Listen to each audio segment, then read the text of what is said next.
where we focus on helping you claim what's rightfully yours, your health, and your freedom. We explore the three main areas of health: the physical realm, the biochemical realm, and the mental and emotional realm. We also explore all the areas of lifestyle we can find that will help you live more abundantly, regardless of where you're starting. And remember, in life, you'll either make excuses or create results. You choose. I'm your host, Dr. Josh Hant, and I'm glad to be with you here today. Make sure to head on down to the show notes and click on the link to join our tribe of human-powered life heroes, where we'll update you on new shows, events, product launches, and so much more. Now, it's time to enjoy the show.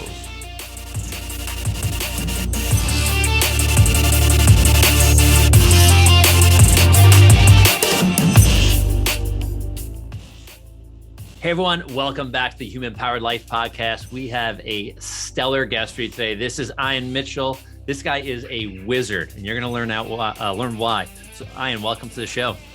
Thanks, man. I appreciate it. Thanks for having me.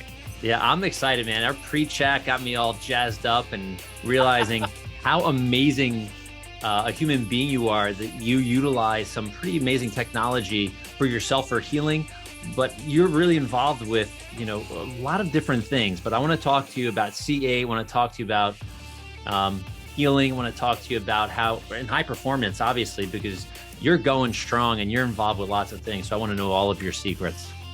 Sure. I actually, this is one of those things I'm genuinely happy to share because I want everybody to be performing at a higher level. Good. That's I love that as well. So give everybody a little bit of your backstory. Who is Ian Mitchell? Sure. So I get class as an inventor or a biochemist or something like that. So I used to teach biochemistry at a university briefly.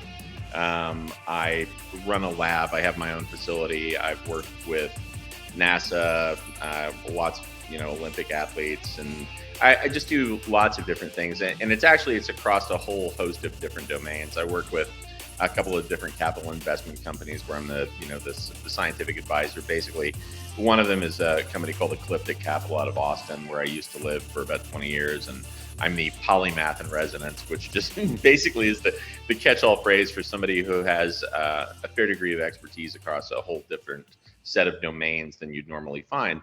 And so I will assess things, for physics, quantum physics, chemistry, biology, biochemistry, a lot of engineering things, energy systems, all sorts of stuff. I honestly, man, I'm just crazy curious. I really just like understanding how things work, what connects things, what patterns are inherent in things. And I just see patterns in a lot of things where I don't know that they're not terribly overt to a lot of people, but to me, they just kind of jump out. And because I'm super curious, I'll really go deep, and I'll go very, very deep. And, that has sometimes the net effect of kind of leaving you in the position of being sort of an expert on a lot of different things. I have a lot of patents in nano-medicine. I've developed lipofullerenes, which, Buckminster fullerene, the buckyballs, C60. Got a lot of patents in the space there. I've got a lot of things for anti-cancer therapeutics. I'm about to start a clinical trial in another country with a cancer therapeutic that I developed. A whole host of stuff, man. I'm just trying to kind of move the needle for the things that I see that we have problems as a species, just for humanity. And I'm not trying to boil the entire ocean, but I kind of feel like where you have a capacity that's different than normal, it's sort of incumbent upon you to share it and to help. And so I was given the capacity to see things in a slightly different light. So I try and use it and leverage it to benefit people. Yeah, that's really neat. So was there at a young age or an older age where there was a trigger, there was something that says, I'm just going to go deep into all of this stuff? But yeah, so the irony of this is, and this is, why the company is called Wizard Sciences, is when I was a little kid, I literally wanted to be a wizard, right? Because my mom, she makes fun of it now because I had my refrigerator, I would fill up with different things that I would mix together in different compounds, and I would call it dissolve.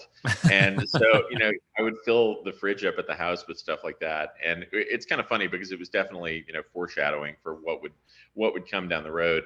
And then The definitive moment actually was there was a series that I watched when I was a kid called Connections, and it was by a British journalist named James Burke for the BBC. And what it did is it would take something that we have now, some modern concept like television or a nuclear bomb or something like that, and it would trace it back historically to its very inception. Like 1,000, 2,000, 3,000 years ago, and like explain why you can arrive at having a nuclear bomb from the Battle of Agincourt, and show the connections literally step by step with all the inventions. And the thing I think that it left me with was this understanding that you're always standing on the shoulders of giants, right? Somebody will have the technology that comes before you.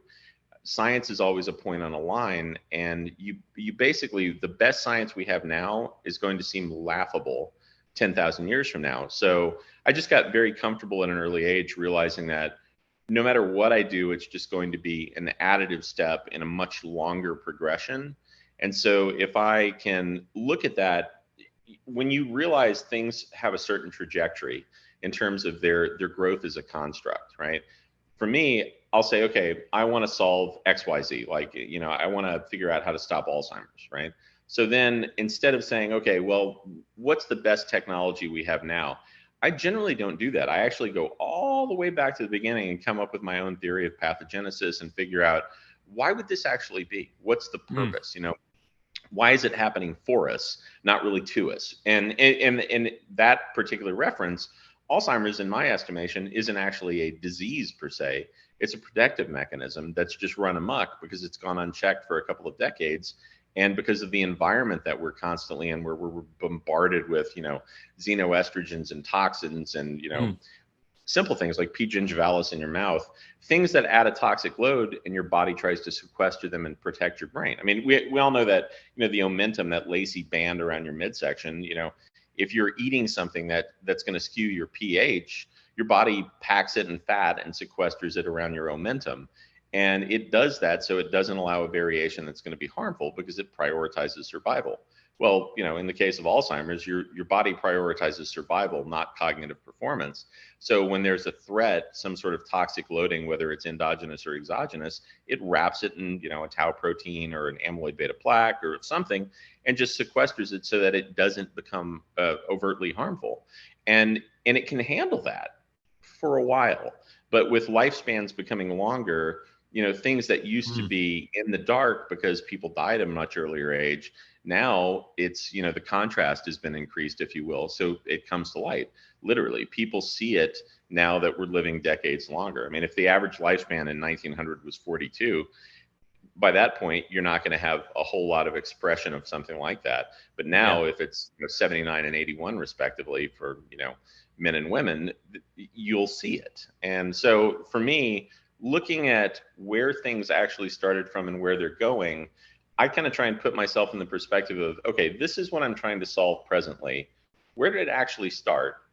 Where is it going? What do I have to do to amend that or modify that, ameliorate it, or save that sort of situation from being a real burden? So that's just kind of my thought process. And that show was actually incredibly beneficial to me. And then also I have to credit my dad, because he was, amongst other things, he's a really freaky, brilliant guy, but he was a professor and all sorts of stuff. And he's just, he would do these exercises with me when I was a little kid. And one of the more impactful was, he'd ask me to solve a puzzle. And if I couldn't do it, he'd go, okay, well, could you do it 500 years from now? Is it possible then? I'd go, no, it's not. And he'd go, okay, is it possible 1,000 years from now?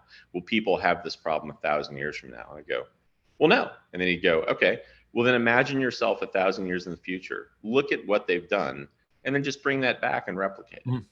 Which, it sounds like such kind of an esoteric and ethereal sort of thing. And it really is. But when you're a little kid, you don't know, right? So if you don't put the boundaries around yourself and, give yourself harsh constraints, then who knows what's possible? Yeah. So, the impossible, right? Yeah. That's Arthur C. Clarke points that out a lot, that, when you reach the bounds of kind of what the possible is, the only way to really push it is to go into what's impossible. And, some of the things that I work with, like your drinking bottle there from Leela, so I'm the scientific advisor for Leela Quantum, and I've got test data where I can definitively show that what we think of right now in terms of science is, we'd run a GCMS, gas chromatographic analysis of something spectrally, right? And it tells you this is what this compound is. Well, I can tell you matter of factly, because I have the data to support it, that I can take a compound and I can run a spectral analysis of it, and it says it is this compound. And then I can put it in a quantum block, and even though it spectrally says it's the same compound, when I run a reduction oxidation potential test on it, it functions like an entirely different molecule. And to our way of thinking, for the science, that we have in 2022, there's nothing changed, right? Nothing has changed. There's no electromagnetics. There's no anything that we can normally describe. But I've got the data that's repeatable, and we've replicated it over and over, that says, yeah, it's different, right?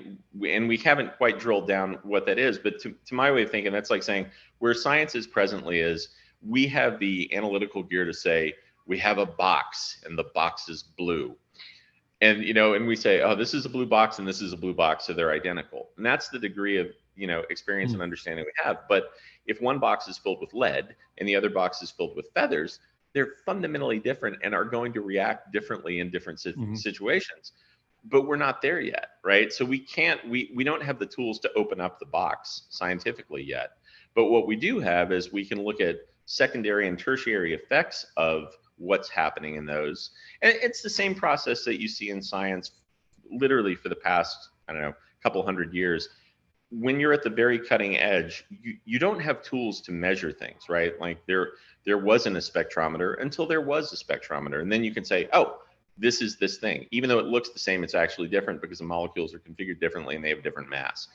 Well, we're not quite there yet to be able to say, oh, this has a different quantum expression because the electrons are spinning in this particular rate at this particular point, and we've entrained them and we can modify it.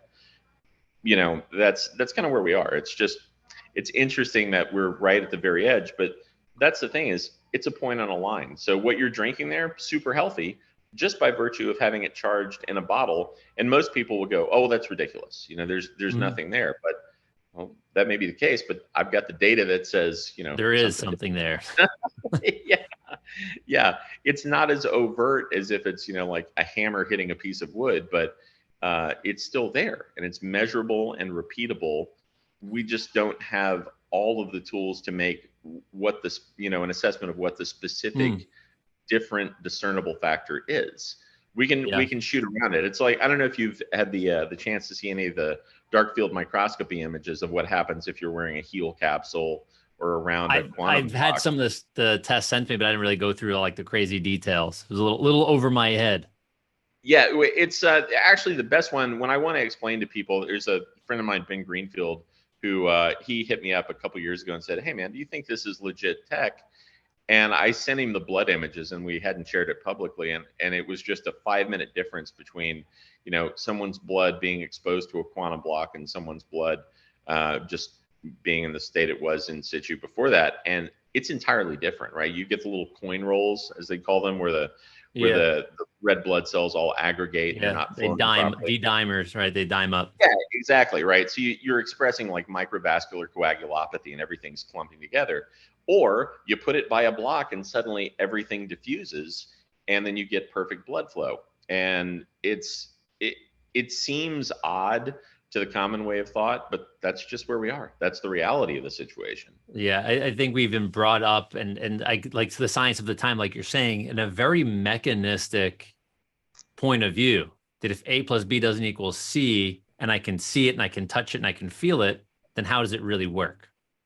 It's like a car, right? Like we understand how a car works, but it's this physical thing. Well, that's the thing, is we think of our bodies as machines, and really, the data's in. Yeah, we're really not a big mechanism. We're a big thought. I mean, we're a pattern integrity of a whole lot of vibrating frequencies that are constrained and confined to a certain area. I always tell people, and would tell my students, that you think you're touching things. You're not. It's electron cloud repulsion. You're never actually going to touch anything. It's your electron clouds repelling something else's electron clouds. And when you look down below the atomic level, it's not just those electrons orbiting around a nucleus pushing on things. It's actually vibrating little bits, and then at our most fundamental level, we're just a a collection of vibrating pieces. And so if you start to look at it like that, you go, damn, well, I guess maybe I can change things by vibration and, frequencies and harmonics, and it opens up an entirely different paradigm. But Yeah. like the heart, right? It's a valve. It's not just a pump. If it were literally just a pump, it would be this enormous thing to get everything to go through all the microvascular at the static pressure that's kept in there. It's primarily working as a valve ionically to allow things to move based on their potential, their electrical potential. But we know that, some of us know that, and that's been around for quite a while, but it's not common knowledge because it's so much easier to think of it as it is a pump, Yeah. No, I agree. And it's interesting, when you're talking about like vibration, everything is a vibration. Way back when, late 1800s, early 1900s, in the development of my profession, chiropractic, they talk about chiropractic dealing with tone, and it wasn't muscle tone. They were talking, it's all based on tone, and it was energy frequency, impacting the central nervous system and above. It's called a vitalistic versus a very mechanistic point of view. So they were way ahead of their time in the late 1800s, early 1900s. And I hear conversations like you talking about vibration, it's tone. Holy cow, this is, old but new. Well, when I was in high school, I think it was my sophomore science project, and this is a display of total nerd, was the stimulating effects of pulsating light in the brain. And basically, I pulled a bunch of research that the Air Force had done for crowd control, and spent a lot of time looking at it. And what was found is that, and I built a device to do this, if you pulse light at the effectively what is the carrier rate of a person's nervous system, and you have an external input at your internal processing frequency, in 1 out of 5 people, it will cause a seize, and it just locks them up. And it's not like it'll throw them into an epileptic seizure, but it literally just causes a jarring of the nervous system. And when your nervous system reboots, people vomit. So 1 out of every 5 to 1 out of every 10 people in these crowds, when they would hit them with ultra frequency light or ultra frequency sound, would just throw up, and it would disperse the crowd. And that was their nonviolent crowd control. But at that age, it got me thinking, damn, I can just use sound that no one can hear, or light that no one can even perceivably see flicker, and it so profoundly affects a person's physiology that it will literally bend them over to throw up or knock them out. Or I mean, it's really profound when you think about the implications of that. It's like a whole nother toolkit.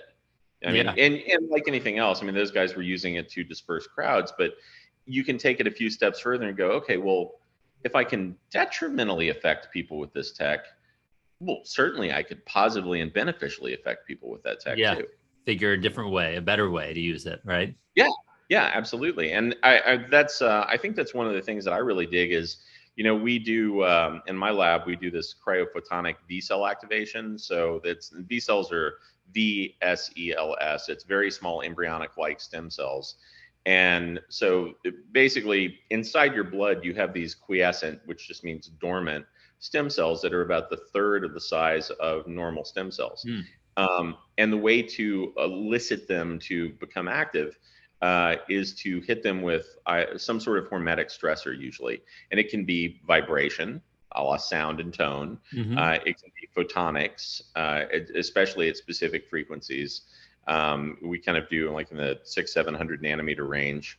And then through temperature stress, right? And so we offset in my lab, we found that the most effective way to do this that we've hit so far was to offset the thermal loading from the lights by using the cryogenic component. So you stimulate them through both actions. It's in a specific band, and you get a really pronounced response in terms of how many of them you activate. And then we actually use lasers to kind of basically treat them almost like quantum dots, where you entangle them at a specific frequency. And this seems a little woo, but it's not. I mean, in a couple of years, it'll be pretty mainstream, I think. But right now, you entrain them and entangle them, and then you use that function of a specific frequency to allow you to target them and move them to certain areas in your body where you have dysregulations of some sort of system. So you kind of paint the target with the laser that matches the frequency whereby you were able to entangle them at that specific frequency band with a laser. And it works like a champ, man. I mean, we've had just remarkable results in people that have, all sorts of issues. And the thing I like about the very small embryonic like stem cells is because they're, 6 to 8 microns, they're very small. They're, a third of the size of a normal stem cell. They can roll right past the blood-brain barrier, and they can move into a person's brain and regenerate neurons, and they're completely pluripotent. So they'll differentiate into anything. Unlike, a lot of mesenchymal stem cells that you derive from adipose tissue and fat and bone marrow, you can get a much more broad expression and differentiation, and it's quick, it's relatively cheap, and I just think, I think those sorts of modalities, and they're all autologous, right? So they're derived from a person's own body. So there's no issue with compatibility. And the big kicker is they're day zero. There's no telomeric degradation. They just happen to have a completely perfect record as if they are day zero, almost like embryonic stem cells on day one or day zero. And so, it's seriously profound stuff. I mean, I wish it's a process to get that kind of stuff out to people, but that's why we do what we do here, is we just kind of, chip away at it until we have the science validated enough that it becomes viable for people to do it and implement it. And I think that's really powerful, but I also think, what you're doing to help people, and I want to dive into some of the C8 and other products and things that you use. You're almost a threat to like modern medicine in a sense that you actually help people get better versus just treat a symptom. Yeah, that actually has a tendency to upset people sometimes. I used to think, and I really did. I was kind of like, the naive, happy, good-hearted scientist, and I used to think that pharmaceutical companies just probably got a bad rap because I knew a lot of people that worked there, and that it was just, like they were trying to help people. The reality is they're doing a great job of what their job is. Their job is to return shareholder profits, right? Like, yes, of course. And that's it. And they're incredibly good at it. I was the one who was sort of misaligned in my interpretation of what was going on. I thought our job collectively as people in the sciences was to make people's lives better. And that's not exactly how it actually plays. And so, yeah, you're right though. A lot of the therapeutics I do, I don't want people to be on them long term, right? If I could figure out a way for somebody to walk in that has, cancer and spend a day at my lab and then walk out the next day with zero cancer in their system, I'd do it in a heartbeat. Unfortunately, that in that particular analogy, there's I don't know, roughly a $1 trillion annually that's spent on cancer and cancer therapeutics and testing and grants. And that wouldn't play well. And I mean, even in the scientific community, I was working on a veterinary cancer therapeutic maybe 4 or 5 years ago. And I reached out to the guy that had this particular cell line that I needed because I was trying to eliminate this thing called hemangiosarcoma, which is it's a really very bad bloodborne cancer for dogs. It's probably the most difficult to deal with. From the time of diagnosis, typically your dog has 3 to 6 months to live, and that's it. And it's pretty much a pink slip. It's kind of the equivalent for humans of getting like a really advanced glioblastoma. There's just, with current tech, there's just not a whole hell of a lot we can do. And so I reached out to this fellow's lab, and I asked him if I could get the cell line, and he said, well, maybe, why do you want it? I said, well, I'm trying to knock this particular cancer out by the end of the year. And this was maybe April or May or something. And he laughed, right? And his team laughed. And I didn't understand at first, why they were laughing. And then it dawned on me, they think I'm joking, right? They don't think I'm trying to knock this out. And then my next thought was, oh, they kind of have to, because their entire operation is predicated on the study of this one specific cancer cell line. If that goes away, they're not going to change it to, the afternoon ping pong cool lab where we hang out. They're going to lose their funding. The system as a whole isn't really set up. It's incentivized to create perpetual patients. It's not incentivized to create patients who walk out, they don't come back. Like in your practice, right? You get somebody in, you fix them up, you don't want to see them again. You hope that you fix them and you get them out the door, right? It usually I'll pause you on there. Not necessarily, but we'll talk about that after. But yes, but that's a little different though, right? Because it's like tuning a piano in a sense, right? Yes. Like with particularly with chiropractic things where you're doing musculoskeletal alignment, you're not going to fix it like, hey, I worked out once, I'm all good. Hey, we're giving you a short break here where you can head down to the show notes or lifestylelocker.com and join our tribe of human-powered life heroes. You'll be the first to know about new shows, events, product launches, affiliate specials, and more. And now, back to the show.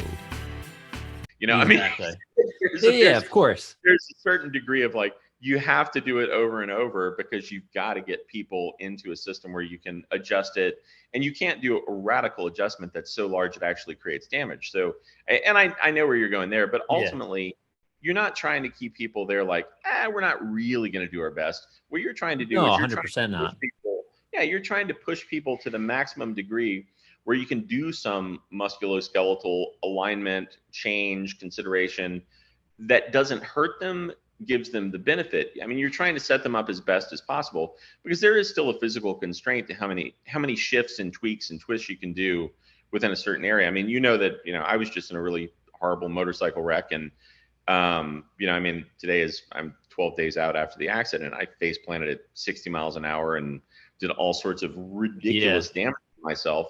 And, in theory, I shouldn't even be able to do this with my arm because I was told that it would be weeks before I could even use it. And, my clavicle was split in half. It's now already, I can send you the x-rays. It's now already, cool. reconnected in position and rebound. And that actually happened, within a week. I had already done that. But that's because I have access to different things. But there is still a limit, right? Like if I could have fixed it in a day, I would have fixed it in a day. Exactly. It takes a couple weeks, and honestly, the interior bone pain that you go through when you're rapidly regenerating, bone, not the most thrilling thing. And could I have pushed it a little bit more? Yeah, but it would have sucked, Yeah. And I think, chiropractic, it's the same thing. Could you push people a little harder? Yeah, but I would rather do it over 4 sessions than have people crying after one. Yeah. I mean, in retuning the central nervous system, it's repetitive positive input to the central nervous system. So impacting the brain, impacting all of these different pieces is powerful. That's why we put people on maybe in crisis. Well, you wouldn't be a patient after crashing a motorcycle, obviously, but people go through crisis, and then we bring them through a process to slowly push them to where their bodies adapted well enough and changed enough structurally to increase the function that we don't need to see them that same frequency that we did initially.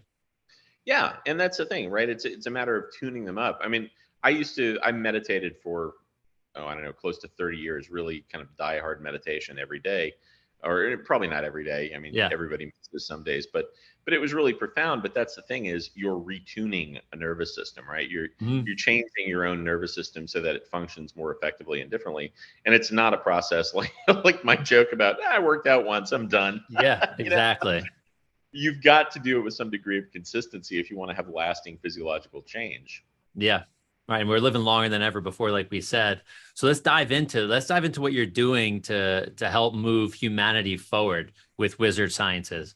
Give us a little bit about, we did have an interview with another gentleman speaking about a little bit about the C8 molecule, or an C8, an ESS60. I was looking at your website, C8, caprylic acid, but no, ESS60. So I'm mildly familiar with it, but I'd love to just go into it and because I think it's powerful.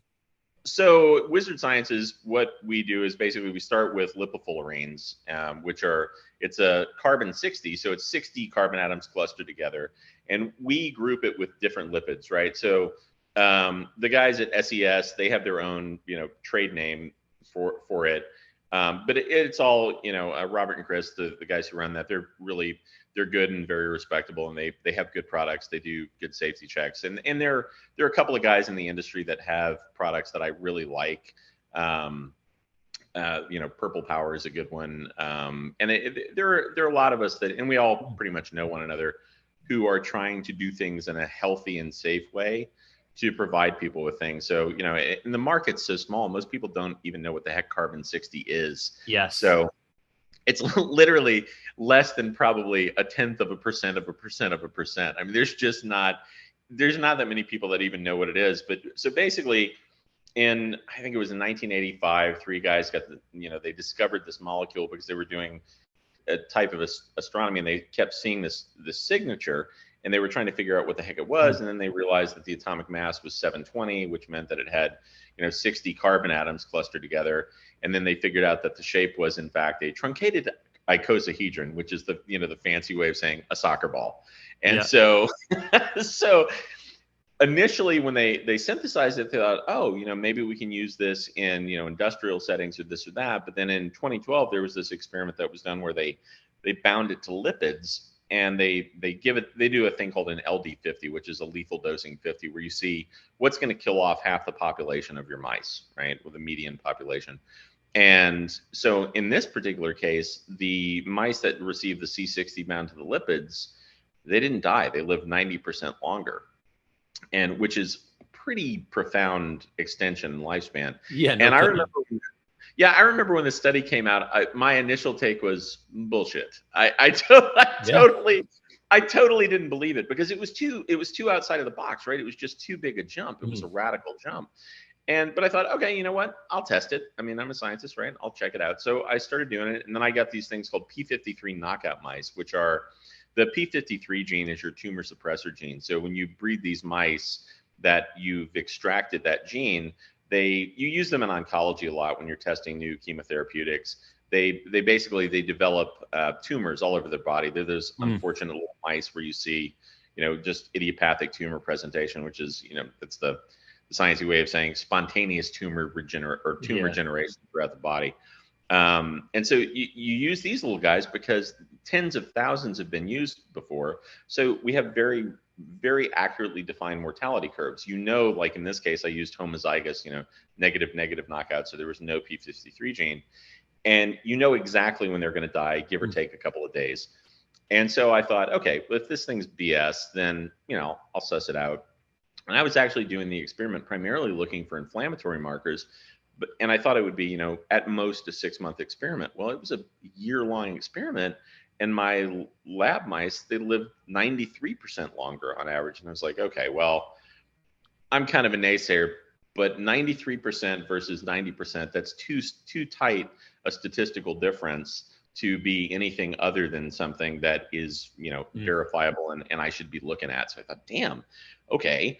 I'll readjust the way I'm approaching this. And so then I started really delving into the C60, and I spent months and months and months looking at different lipid configurations, figuring out, well, how do the fats move, right? Because you're still talking about, like in my case, most people are binding 0.8 mg per mil. So it's, 0.8 of a milligram per milliliter of C60. I actually found some ways to upregulate that to get over 1.2, 3.0. Like you can do it. You just have to think about the biochem a little differently in terms of the structure. But again, I spent, probably 6 months, maybe 8 months nerding out over how do I actually use the lipids, since the lipids are the bulk of the thing. And interestingly, on that note, your body is very brilliant, right? Like all of the supplements and things that I'll develop in the therapeutics, kind of the basic presupposition is I'm just providing the body what it needs to get itself back to a homeostasis so it can do what it does best. And one of the things that I noted was that the lipids are metabolized differently, right? So I bind it to caprylic acid, C8, if I want to modulate something neurally.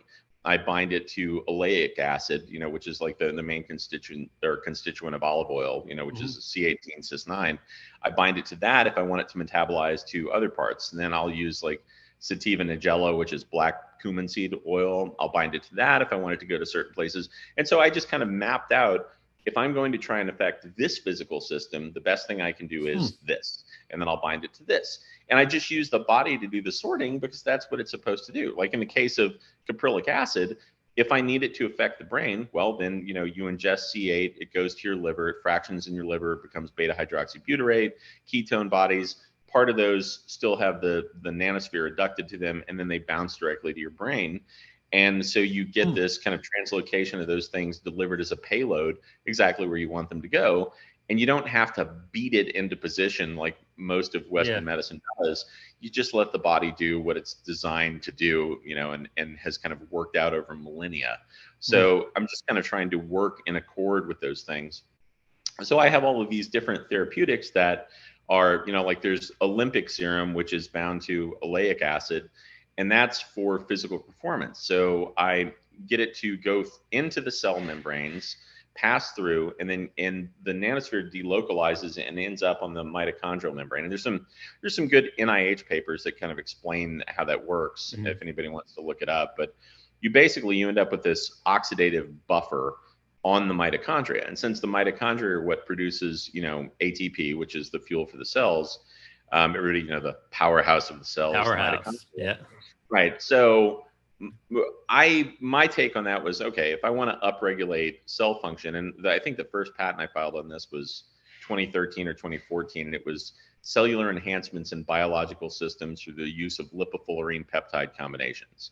And so basically, big mouthful, but what I was doing is binding this carbon-60 to different lipids so that I could get it to localize in different areas in the body, and then using other different factors as cofactors to upregulate the performance. So with Olympic serum, I look at the different complexes in the electron transport chain and say, okay, well, I'm going to use nicotinamide mononucleotide, right? So NMN, and I'm going to affect, complex 1 or complex 2, and I'm going to do it in this specific way. And then I'm going to use CoQ10 and affect complex 2, and then I'm going to use this.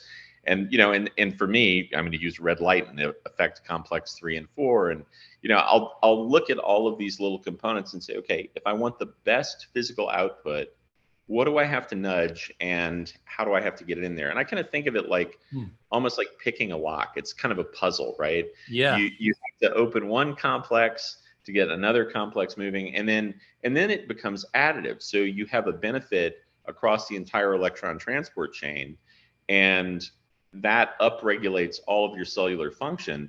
And I mean, there's a whole host of symptoms and conditions that I've been able to help people with, really on a profound level, just by virtue of upregulating the cell function. Like for your ultra marathon, man, I will send you some stuff, and it will make a difference, because you'll effectively be somewhere between 18 on the low end if you're not athletic and 58% on the high end if you are athletic, more enhanced than you would be just because of intracellular efficiency.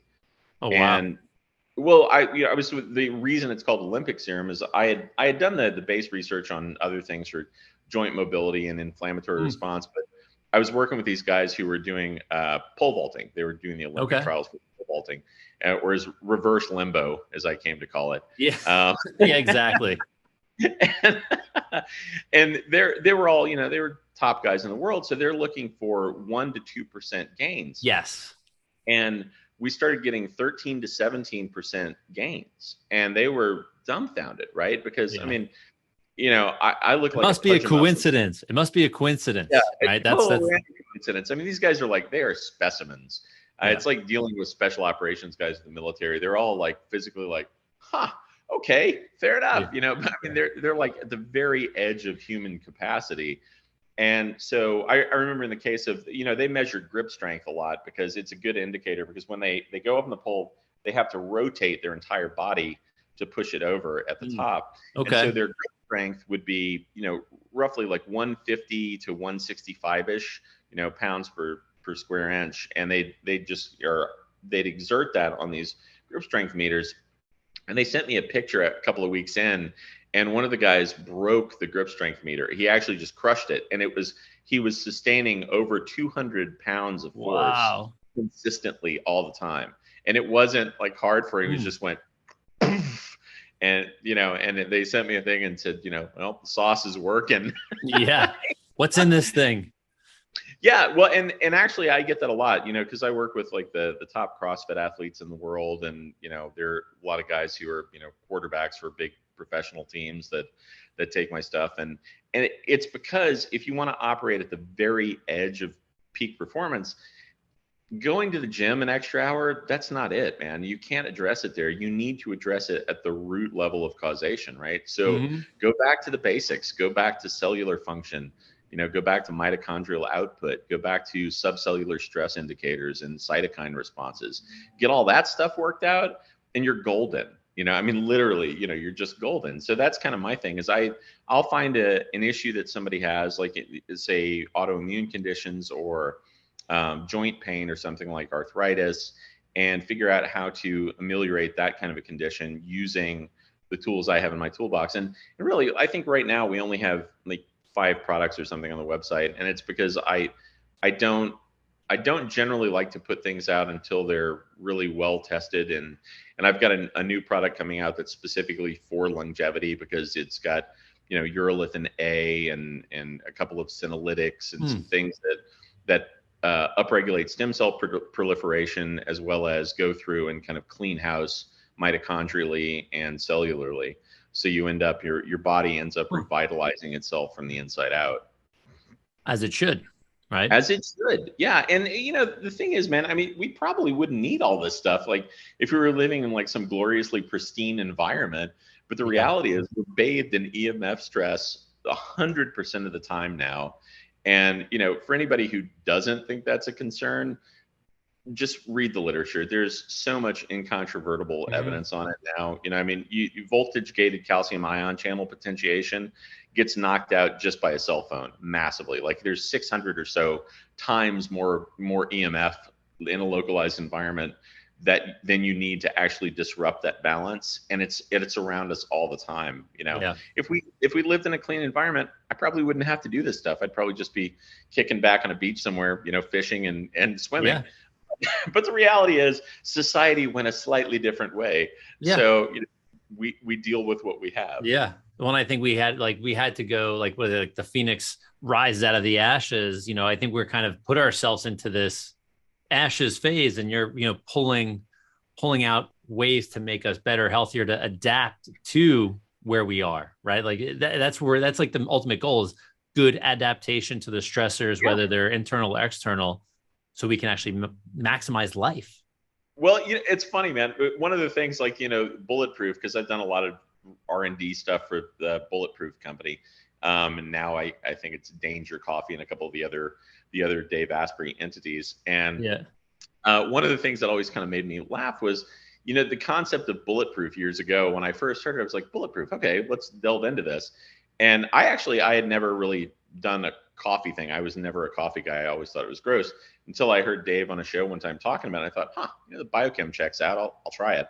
So then I tried it. I thought, holy cow, this coffee thing is great. Who knew? Everyone knew except me. I was like the one stalwart holdout. And now I can't get enough of it. But when I was looking at, the idea of being bulletproof, what does that really mean, right? Like I just face planted on a motorcycle at 60 miles an hour and shattered bones. My bones are mending in under a week. And, and I have the x-rays to show that, and I'm back up in action. I can move again and I can do all my stuff. I'm not in traction like they told me I would be, and that kind of thing. That to me, that's bulletproof. It's not that you necessarily have to avoid and hide from life. It's that you have the tools that when you get smacked down, you get back up, right? Yeah. That's actually being bulletproof. It's not that you have to avoid everything. You just give yourself the tools so that you can be resilient in any situation. Yeah.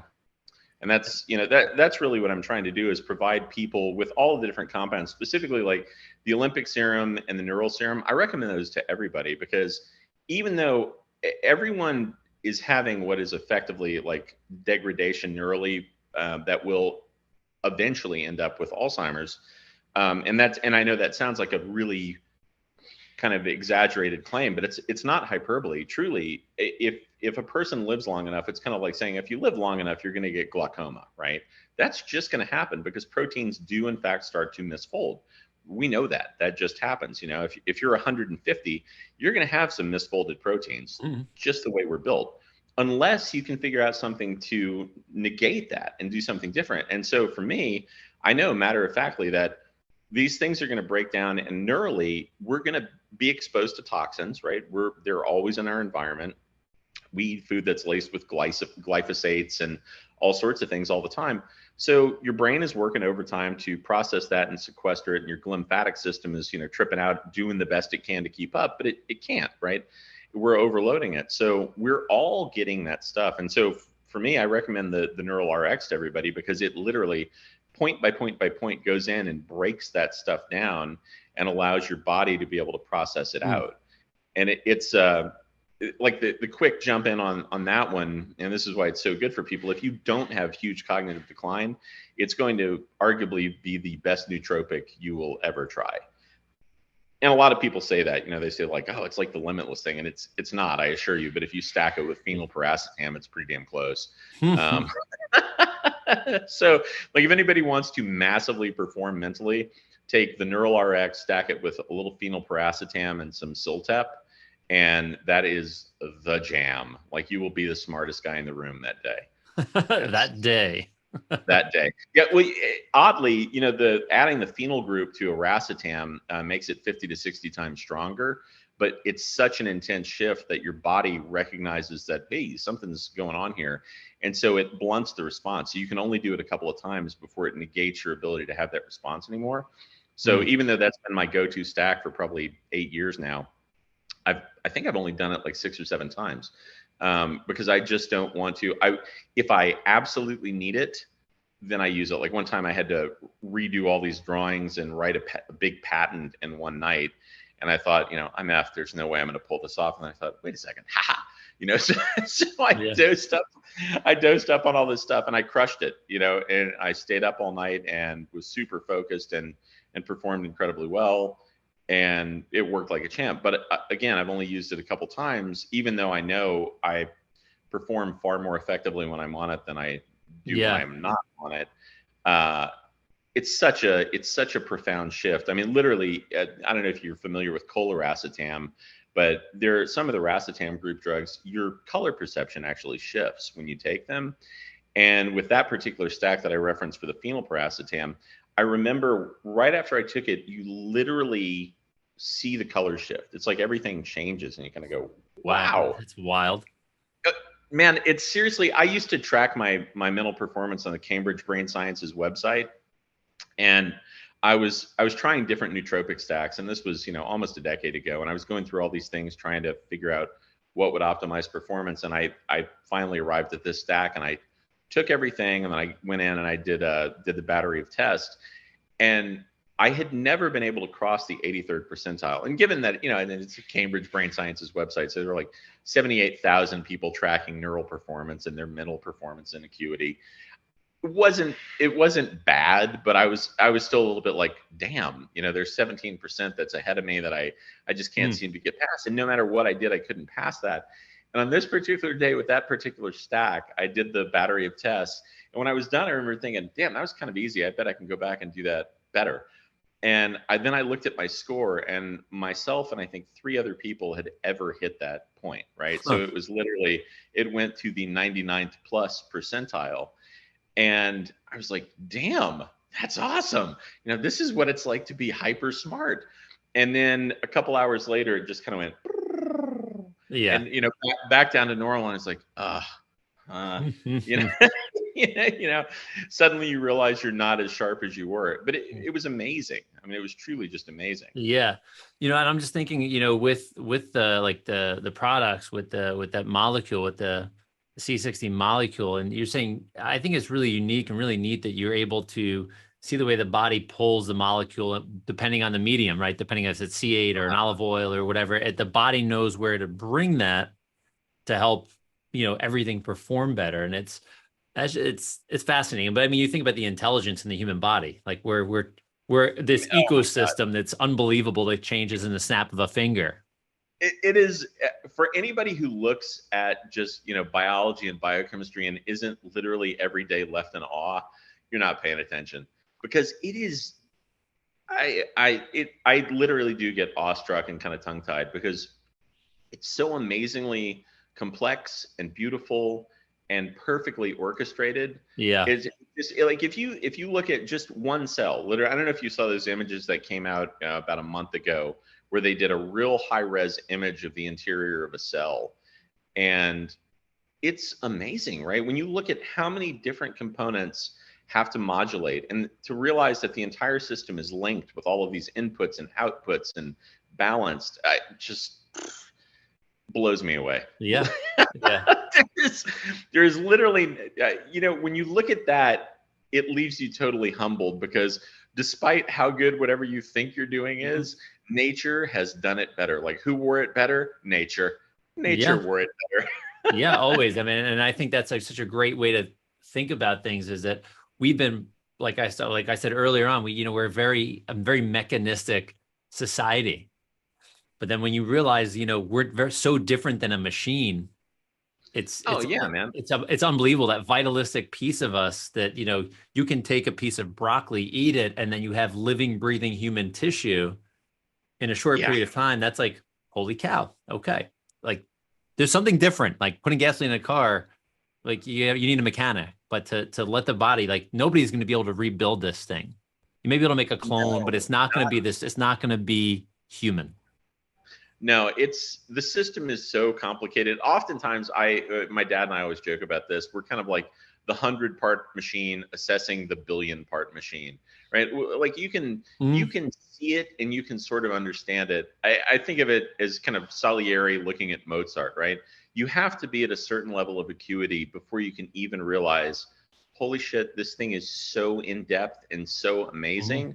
Like, the farther you get, Salieri was a brilliant composer, one of the best of his day, but compared to Mozart, he was nothing, right? But most people just thought, like, oh, Mozart's great.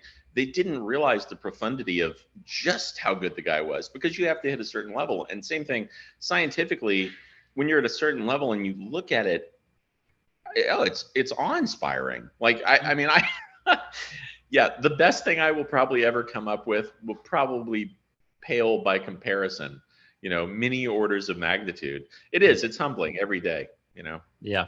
So let's cut the audio portion here, because this has been an amazing conversation. I feel between the two of us, we could talk for the next few hours at the rate we're going. Yeah. So where's the best place for people to find you and your content? Wizard Sciences. So it's just wizardsciences.com, or hit me up on Instagram at IanMitchell1, and just numerical 1. And everybody makes fun of this, but I still reach out to everybody individually. It may take me a little while, because I literally get inundated with, a tremendous volume of people. But I do get back to everybody, because I kind of feel like, again, when you have a skill set where you can help people, it's your job, right? You help. So, if there's anything somebody has that's a condition or concern or something, hit me up. That's what I'm here for. Awesome. Everybody, check them out, wizardsciences.com. We'll have all the details in the show notes. You'll scroll down if you're on the website and see that at lifestylelocker.com. So we're going to pause here and we're going to jump back in the video only portion. So here we go. Thank you for tuning into this episode of the Human Powered Life podcast. Make sure to head over to lifestylelocker.com to check out all the details on the show and to watch part 2 of this episode, which is only in video format. We also have this audio portion in video format if you want. Once again, I'm your host, Dr. Josh Hant, for the Human Powered Life podcast, and I'm looking forward to staying connected with you as a Human Powered Life hero. Remember to join the tribe, and we'll see you soon. Bye-bye.